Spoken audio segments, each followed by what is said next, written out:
Welcome to Trade Finance Talks, a podcast from Trade Finance Global. During this series, we'll be hearing from global experts, as well as learning about the latest trends, technology, and insights in the world of international trade and receivables finance.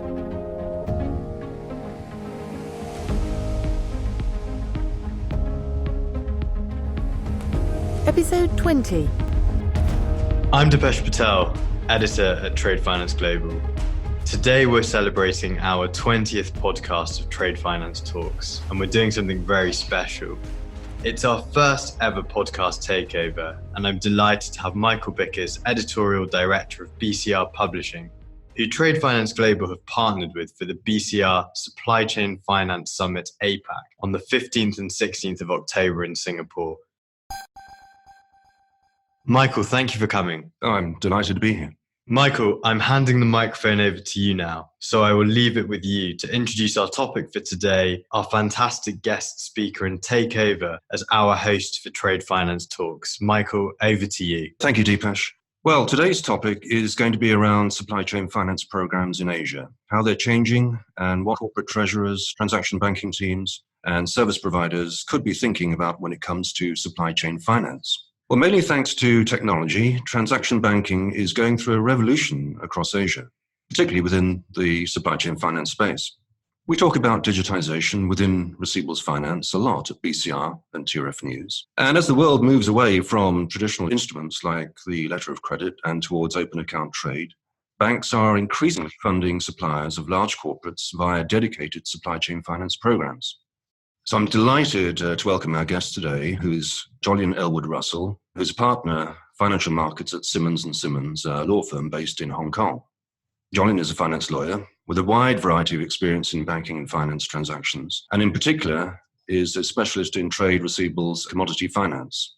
He's also going to be a keynote speaker at our forthcoming BCR Supply Chain Finance Conference, October on the 15th and 16th of that month. So hopefully Jolyon is there in Hong Kong. Jolyon, are you receiving me? Absolutely, and delighted to be here. Thank you very much. Well, welcome. And just tell us in no more than 30 seconds, just tell us a bit about yourself and tell us what you do at Simmons Simmons. We are a law firm that specializes in finance and dealing with financial institutions and other sort of finance-related entities such as funds and or even just companies that are trying to deal with their own finance or need finance or raise finance. And my particular specialism, as you said, was trade and receivables and supply chain finance. And as you mentioned, I'm based out here in Asia, so predominantly focus on the Asian market. And I sort of cover anything from helping companies raise money to chasing them when they don't pay, or occasionally investigating sometimes trade-based money laundering issues when they arise in supply chain, and also advising banks and some of the new alternative debt providers in how to establish supply chain programs that best fits for either their customer client base or for corporates to help think about what is a good supply chain solution. For the benefit of our listeners, let's just be clear about what we mean by supply chain finance, because there are and there have been various definitions and interpretations of that term. So for the purposes of this podcast, we're going to say supply chain finance is what is also known as supplier finance or approved payables finance or reverse factoring, which I think is the way it's commonly used by banks in terms of their supply chain finance operations. So we're focusing on just one link in the long supply chain between the supplier and the purchaser. I think the fact that you've just described what supply chain finance is in effectively 3 or 4 different terms probably shows the degree of confusion in what we're dealing with and what we're talking about. So just to try and break it down a little bit and try and simplify it. All companies have supply chains. You always have buyers and you always have sellers, right? So if you have a buyer, you can often be a buyer, for example, there in the UK, you might have a big, strong buyer like Tesco's, and they often dictate their own terms. They might require their suppliers to give them trade to credit and not have to pay their invoices. So here's some of for 90 or even 120 days. And then if you think Tesco's sources from around the world, and so often of its sellers are perhaps based in this part of the world here in Asia, and their factories, they're making umbrellas, for example, or the latest trends. And some in this part of the world, it's difficult to get capital. And so they're forced to give credit to the buyer. And so you've got this sort of big mismatch between what the buyer is asking for and what this, in terms of credit terms, and what the seller can actually able to give. So what supply chain finance tries to do is aims to bridge this gap or this problem to try and create a win-win situation for the buyer, where they continue to get their 90 days credit, where at the same time is offering to pay the seller early so that they can then make sure that they can perform and deliver to the buyer exactly what they agreed that they would, without running into working capital problems, for example. So it aims to try and optimize that sort of flow of money through the supply chain and between buyers and sellers. And if you think banks, the financier, they'll come in and look at that trade flow. They want to understand customers' portfolio. They'll pay those suppliers early, because the banks or the financiers will be looking at the suppliers who wouldn't normally be their customers. For example, I was talking about Tesco's. Tesco's big bank would not have access to lots of different suppliers here in Asia, and wouldn't even think about sort of financing all of these small and medium enterprises. But supply chain finance can offer that by looking at the customer base of the big buyer, for example, and then offering them finance. And so the buyer's happy because they've got their credit and they know that the seller will perform. The seller's happy because they're being paid early. And the financier has made a fee and maintained some relationship with its buyer while relying on the credit of the buyer, while being able to finance a new supplier, for example. So the buyer gets to pay later, has longer payment terms. The supplier gets paid earlier, but has to pay some finance charges to the bank. But the advantage to the supplier is that he's paying finance charges based on the credit rating of the large buyer, so he gets financed cheaper. And the bank wins some business. So is it truthfully really a win-win situation? Nobody loses out. It benefits all parties, all three parties. I'm a great believer, absolutely, because I think at the beginning we talked about payables. So you're right. We're looking at the buyer's profile of its obligations. It's going to pay those suppliers anyway. So it's just using its bank relationship to do that and offering anyway.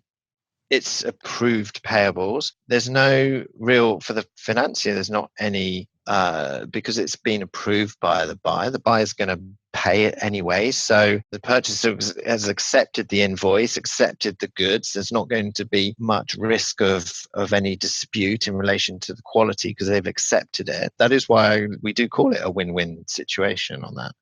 I'm going to drill down a bit more and focus on Asia, Jolyon. But just a quick question on that tripartite relationship. The supplier is a little bit reliant on the buyer approving payment. So if there's any delay in approval of payment, then that's going to affect the supplier's ability to draw down finance.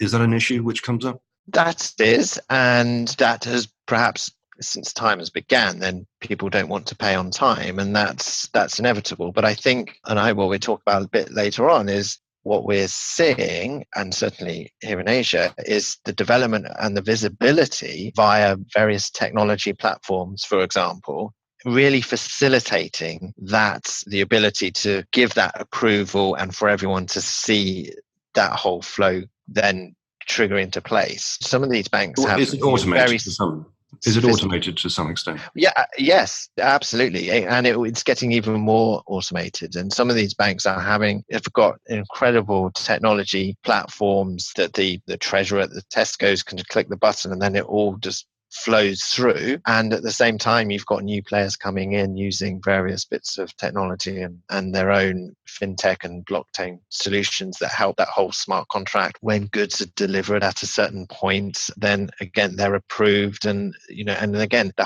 it triggers a whole chain reactions. So let's look at the region a bit more, look at the APAC region. Globally, we've seen monetary easing and low interest rates, fairly strong growth in many parts of Asia, offset to some extent by a slowdown in China's growth. And we've also seen the world order change significantly with the US-China trade war and various other geopolitical uncertainties hitting the headlines pretty much every day. How do you see the region, the APAC region, in terms of its development in supply chain finance and bearing in mind the wider political scene at the moment? Macro factors, we read about those inevitably, and they will inevitably have a long-term effect. I always like to see things with the glass half full. I like to think that Asia is a very dynamic jurisdiction and will tend to adapt very quickly, and always has, and still got a long way to grow. So coming from a bit of a lower base, but inevitably things are difficult, but then life has been always difficult in Asia, I always say. But from a pure supply chain finance focus, yes, there are inevitably going to be difficulties along the supply chain. Capital controls in China means that things, certainly for buyers of things in China, then it's difficult to get paid because you've got various capital controls and restrictions, and that just means life is not as straightforward. So all of these factors do impact supply chains, but things like trapped cash and paying on time, none of these issues are really new. Tariffs, for example, where in the world, are not new. And for people that work in trade finance that are dealing between different jurisdictions, then again, none of these issues are particularly new. What they are is that they are very heightened at the moment. In the last few years, we've had Europe and the US, so very homogenized jurisdictions, whereas in Asia, we're very used to dealing with very fragmented jurisdictions. Asia is just not one jurisdiction, it's a collection of many different countries. But so again, I think it's dynamic, and Asia will definitely deal with it. What do you see as the role of the financial institutions and banks in this market? Are they putting, apart from what is the role, are they putting a lot of energy into developing supply chain finance in the region? Mixing those two questions up about the macro effect and how banks are reacting, I think interestingly, for supply chain finance, actually it's becoming an increasing important product in any bank or financial institution's armory, because traditionally, the traditional credit markets are either shut or too volatile, and it's not as easy to get financing. And so being able to rely, as you said earlier on the credit of the buyer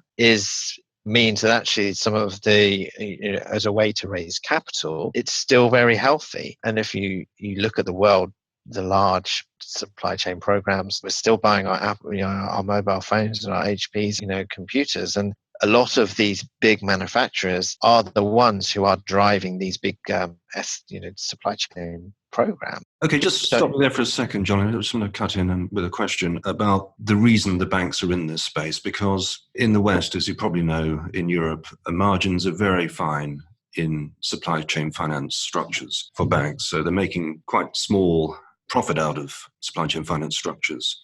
And a lot of banks are in this space in order to secure and develop further their relationships with these large companies, large corporates. And so there's an element of cross-selling being part of their overall picture for delivering these structures to corporates. Is there any similarity in Asia in the way that is managed and delivered?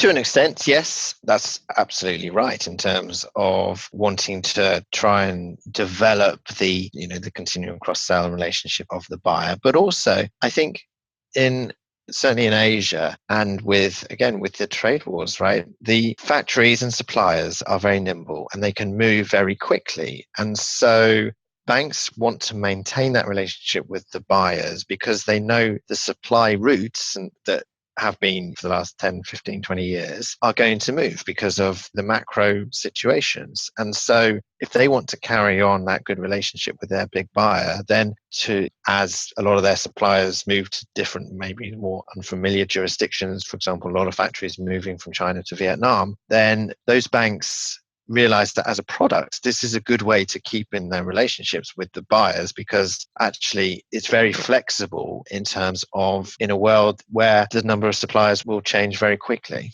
And in terms of winning that kind of business, Jolyon, what is the situation with competition from alternative financiers and maybe even fintechs, I don't know, and competition from other banks? Is this a threat to regional banks? I don't know if it's a threat to regional banks, because I think we work more so with some of the alternative debt providers at the moment. And that is a really exciting space. I think they definitely are coexisting. The alternative debt providers and funds that are doing their own supply chain programs are looking at some of the risks that the banks can't look at or do not, or don't want to be exposed to. I mean, certainly in Asia, a lot of the regional banks have always been very real estate or LTV backed and less so around cash flows and trade flows. So moving away from so they don't tend to move away from that sort of model very quickly, whereas a lot of the alternative financiers are more nimble and can look at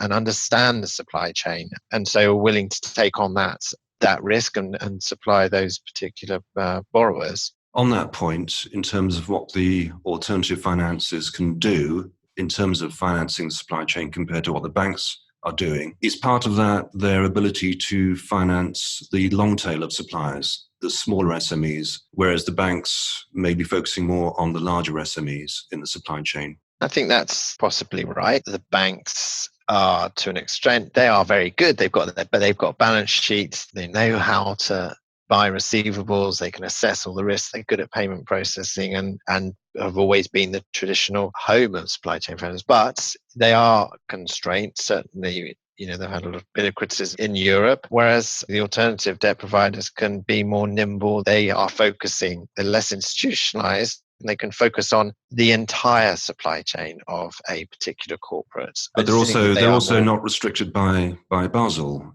regulations. Exactly. That's one big advantage, isn't it? Exactly. That is exactly right, yes. And the banks don't want high-risk, small SME receivable debt on their balance sheets. That's right, yeah. Let's move on to regulation and governments. Do you think there is sufficient support from governments in helping the development of supply chain finance in the region? I know from my own experience that China has been very supportive of the development of supply chain finance, but I'm not sure what the situation is beyond China in the APAC region. What's your view on that, or what's your knowledge of that? Again, in the same way that banks have traditionally tried with some element of real estate attached to it or some sort of corporate lend or LTV ratio, there's less around understanding by governments of supply chain financing. What governments are very good at here is actually, looking at or trying to protect against some of the problems in trade-based money laundering in relation to double invoicing. And that is more of a priority, I think, in terms of trade, generally supply chain finance and trade finances, around governments trying to come up with solutions and better ways to make deterrents around. That's a short-term priority, is really, in terms of looking at money laundering. But if you look at the longer term and the bigger picture, particularly with SME finance, I think most economies recognize SMEs as being extremely important to the economy of countries. Still don't seem to be, giving them enough support, in my view, and I've particularly seen this in Europe. They don't seem to recognize the importance of receivables finance and supply chain finance. Would you say that's the case in the APAC region? I think that's right in terms of governments, but again, it's less so impacted on the governments. The governments, that's again is not their real priority, as it were. If their enthusiasm for some of the new programs, and you mentioned sort of China in terms of some of the technology platforms that allows some of the receivables purchasing arrangements, and so you've got a lot of peer-to-peer receivable purchases trying to greater liquidity into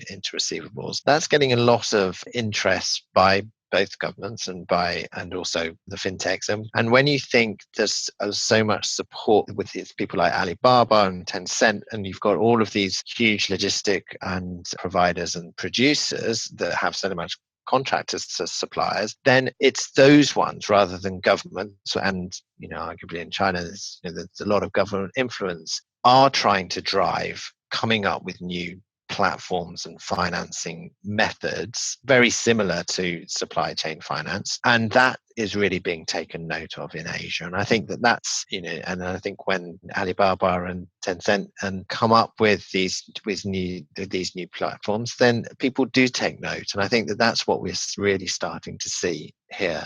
Well, let's move forward a bit now. Let's look at the short-term future, and going to put you on the spot slightly, Jolyon. And if you were talking to a bank or a corporate treasurer, what sort of advice? Well, let's say 3 pieces of advice that you would give to a bank or a corporate treasurer in terms of what they should be watching out for in supply chain finance, and maybe taking into consideration that looks like we're heading into a bit of a global downturn generally in the next, short to medium term future.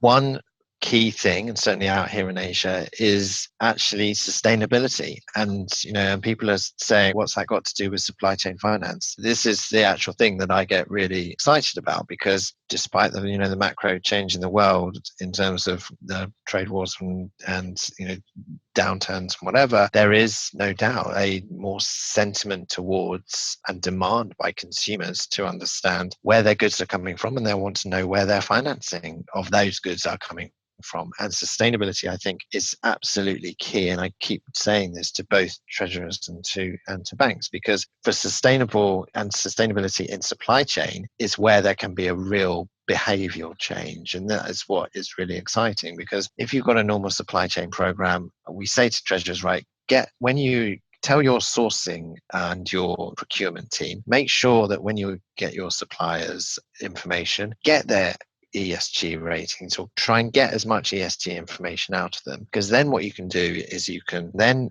take all of that data, you can rank it, you can put it in a sustainable table, and then what you can do is you can take that to the bank and say, I want cheaper finance because I've ranked all of these suppliers, and I'm going to make a behavioral change, and therefore you should give me cheaper financing for it and make greater credit. And the banks are doing that. The banks are really trying to incentivize big customers to do better things. And I think that that's certainly one area that we're going to see a major shift in. And so with that, I say the corporates get better data, and banks, really be thinking about what's their sustainable objectives, because that's what the customers are looking at the moment.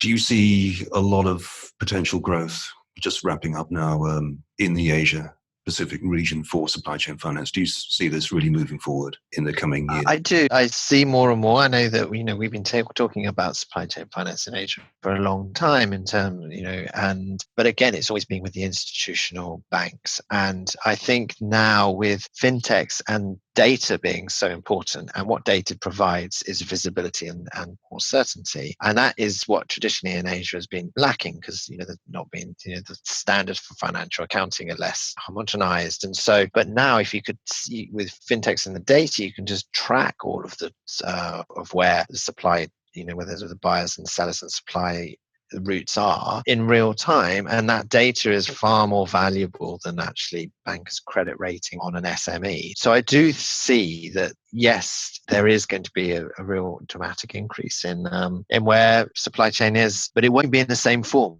Watch this space, I suppose. So a good future for supply chain finance. We'll see the sector evolving quite a lot in the short to medium term. Well, that's great. We're out of time now, Jolyon. I'd like to thank you very much for your time today.